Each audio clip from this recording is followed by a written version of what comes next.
22/6 की रात को हम लोगों को एक STF और जिला DIU को एक सूचना मिली थी कि यूपी की तरफ से बड़ी मात्रा में कारतूस का परिवहन हो रहा है। तो इसके बाद संयुक्त रूप से चेक पोस्ट पर लगाई गई। तो कल भोर में एक बरेजा सफ़ेद रंग की गाड़ी आ रही थी, उसको जब घेरा गया और घेरने के बाद उसका सर्च हुआ है तो उसमें 2950 कारतूस 8 mm और 750 कारतूस जो 315 बोर का बरामद हुआ है। दोनों संयुक्त रूप से 3700 कारतूस हैं। 2 व्यक्ति पकड़ाए हैं इसमें, जिसमें से एक यूपी का है और एक नालंदा के रहने वाले हैं।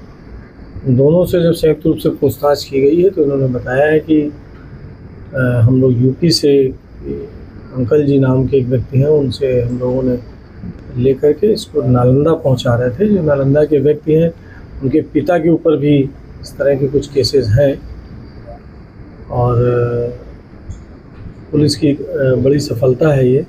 काफ़ी भारी मात्रा में कारतूस बरामद हुए हैं। जो भी दोनों लोग पकड़े गए हैं उन पर कोई पूर्व इतिहास नहीं है, लेकिन उनमें से एक जो नालंदा के पकड़े गए हैं उनके संभवतः जो हमको अभी तक जानकारी मिल रही है उनके पिता के ऊपर इसी तरह का केस दर्ज है।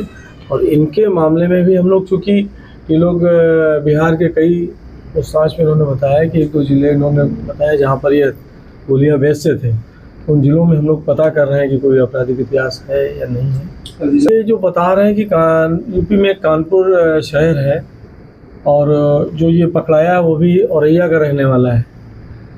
तो इनका कहना है कि कानपुर से ही हम लोग उसको लेकर के नालंदा की तरफ जा रहे थे और इन्होंने कुछ नाम बताए हैं तो नालंदा में और पटना में, जहाँ पर इन्होंने इस गोली की डिलीवरी करनी थी। हम लोग अभी अनुसंधान इस मामले में कर रहे हैं।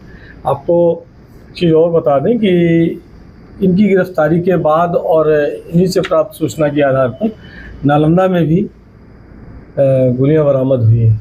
इतनी गोलियां ले जाकर के अवैध रूप से इसको ऊंचे दाम पर बेचते थे और आप तो सर्वविदित है कि गोलियों का इस्तेमाल क्राइम में ही होगा।